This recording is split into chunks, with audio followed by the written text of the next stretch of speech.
Now back to the Wisconsin Vegetable Gardener Radio Show, which is presented to you by Power Planter Earth Augers, the official digging tool. To find the right size for your digging project, visit powerplanter.com. Now here are your hosts, Joey and Holly Baird.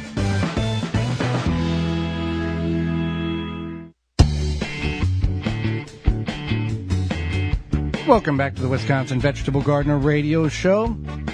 We're going to talk about things that you should know before you go to your local independent garden center and purchase plants. Yeah, you would think you just go in, grab a plant, walk out, and everything's hunky-dory. Well, there is some things that you might want to be aware of before doing such that. Now, we reference independent garden centers because that is the bread and butter of what we do. Without them, the big box stores take over, and the big box stores, here's the problem with the big box stores, Holly. I want to explain the problem. Okay. You explain it then. Okay, so when you go to a big box store, you might have Jim who works in paint. Jim knows nothing. Jim's like, well, paint sales are down, so they stick me in the garden center during the growing season, so I can tell you where to Does this one change to red? Yeah, sure. What? Okay, yeah.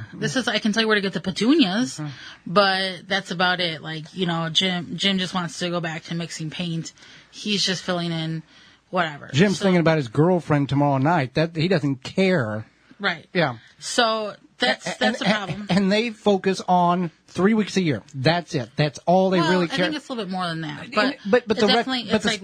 like basically they focus anywhere from in the United States between Mother's Day and Memorial Day, and that's pretty much it. Yeah, it's just something to get people in the store to buy other things. Mm-hmm. That's what it is. So, or you're in the store and you're like, oh, they have a garden center. Maybe I'll pick up some XYZ. So independent garden centers. They also big box stores don't have a huge selection of edible plants. Right. Either. Independent garden centers, this is what they do. This is how they make their money. This is how they get. Now, obviously, they have like landscaping and they have lawn care and they snow removal in the winter and that type of thing. But they understand because this is the life in which they live. This is their thing. Farmers do farming. They know farming. Independent garden centers do gardening, and that's what they do, and that's what they're good at. You'll notice when you go in, the people are passionate. They will talk to you. They'll answer your questions. They will come up to you. Yeah. They won't run from you. Can I help you? Yeah. So one thing to keep in mind is not every plant they sell can be planted outside in your area. Well, first of all, we're going to reference our independent garden center that sponsors our show here on the Milwaukee market. Mm-hmm. The other markets across the country, you don't have a Blue Mills Landscape and Garden Center. If you did, you would be very fortunate. But that is the official garden center for those who are listening on the Milwaukee stations. Everywhere else, when you hear that, that's what we're referencing. But yeah, go ahead with not every plant that is sold at a garden center can be grown in your zone. So just because you see a lime tree or a citrus tree, well, it must be. I can plant this outside. No, you do a little research until fall when it dies. Yeah, so definitely you could talk with a person there and say, this is a cool plant. How do I grow it, or how do I plant it, or where do I plant it? Whatever. We had a dwarf lime tree that we had growing for many years. Unfortunately, it got attacked by scale. But yeah, we are definitely probably going to hopefully replace it, I think, at some point. But yeah, so we kept it inside year round and it did really well. We got a lot of limes. So yeah, that's something that you want to keep in mind. Also, if it doesn't look healthy, you doesn't mean you can make it healthy. You're not Captain Save a Plant. Yeah, you want to make sure that you are taking healthy plants home. If it's got, just choose another one. We had Joe Lample on a couple weeks ago, and he was like, you can even look at the roots, pull them out of the container and see what's going on. Because when you do that at an independent garden center, there's going to be other shoppers that are going to look at you strange. But the people who work there, they know what you're looking at. You're looking for healthy, clean, white, non-root-bound roots.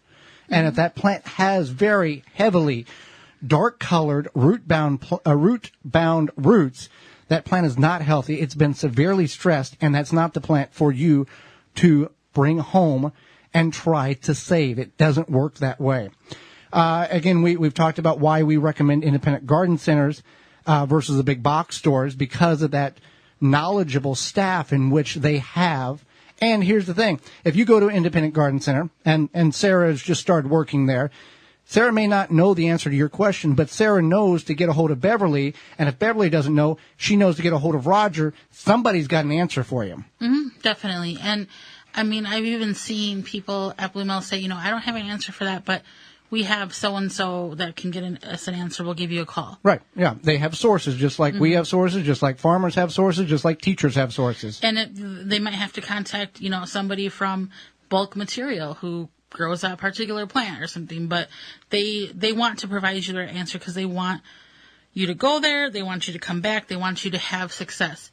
Jim in the paint aisle at the big box store doesn't care what happens to your plants once you leave. Now, just because you have an answer or you have a question and you Google it doesn't necessarily mean that that is the right answer. So don't be afraid to ask those hard questions, because Google or Bing or Yahoo or whatever search engine you choose to go through, they'll provide an answer. It's not necessarily the right answer. It'll throw something up on the screen, but it may not be the correct information which you're trying to gather. I think another thing is that you want to, I'm just going to kind of skip ahead here, but you want to know where you're going to plant these items before you buy it. So you can't just walk into a garden center and be like, I'm going to grow some plants. And you need to know where you're going to put them. You want to know how much space you have, your sun availability, things like that. So if you go in, you're like, I'm going to grow all the tomatoes, but you're growing in a 1 foot area and you have no sunlight. You got to be reasonable. You got to be reasonable. So the biggest thing is also you need to do a little bit of your research. Have a plan. Well. Yeah, have a plan. And especially more this year than ever before, because a lot of these independent garden centers will only allow so many people when they do open up to get in and get out, and they don't want you to mingle around and talk with it. You're going in, you're getting your product, and you're getting out of there because they have worked the deal in order to get you in and get you out. That should be your plan pretty much anywhere you shop right now. But yes. For sure. Don't buy a vegetable that is in full bloom because because number one, it's 98% off, and you think, oh, it's ready to put tomatoes on. It's not going to do anything for you, but get stressed because you moved it out of the container, threw it in the ground, and it's already stressed. A plant that is in bloom is a stressed plant. So just because it's a nickel doesn't mean you should take it home and try to fix that plant because it's too far gone. It ain't going to happen. That's being Captain Save a Plant. I know, but we're just reiterating. The same thing with strawberries, right? Like you'll see this cute little hanging strawberry planter. It's so cute. But you need to understand that strawberries are not, they're perennials. They're going to come back here after. And most time they're dead by the 4th of July. Right. So, yeah, it's cute for a minute and then it's not. So keep that in mind. Anything that you want to try to continue to grow and take care of, get your mind away from like that it's called point of sale, where they get you excited about it from the point of sale as opposed to an actual purchase for you.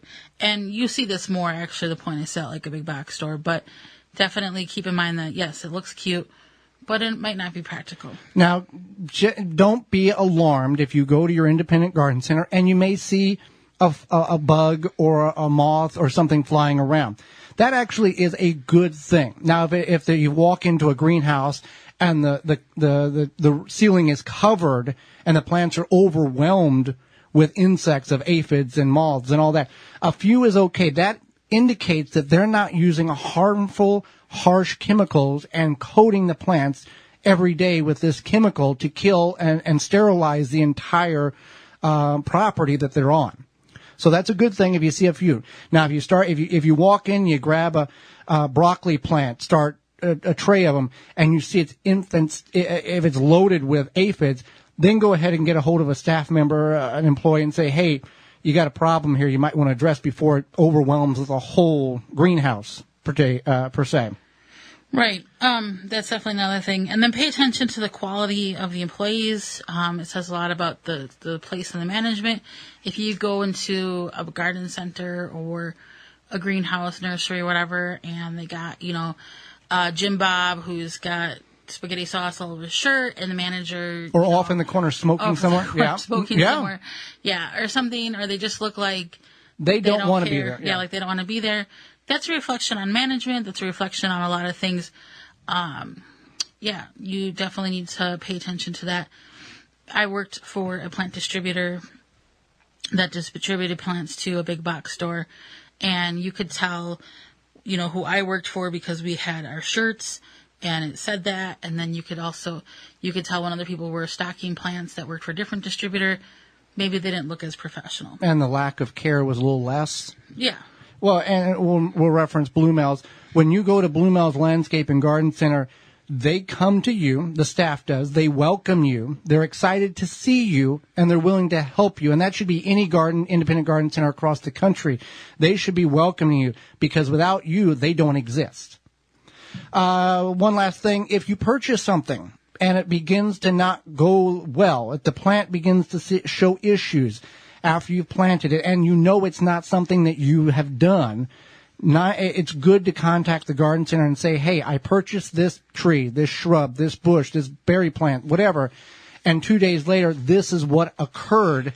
They will appreciate you letting them know what's going on, because it may be a reflection of there was a different formula that was incorporated into their fertilizing system, and now it has shown up days later.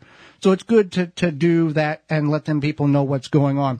So just don't go to your independent garden center and just grab a plant and walk out, and have a plan, know what to do, know what to ask, and appreciate what they do, because they are whom make the world go round in the gardening world. For more information, please visit thewisconsinvegetablegardener.com.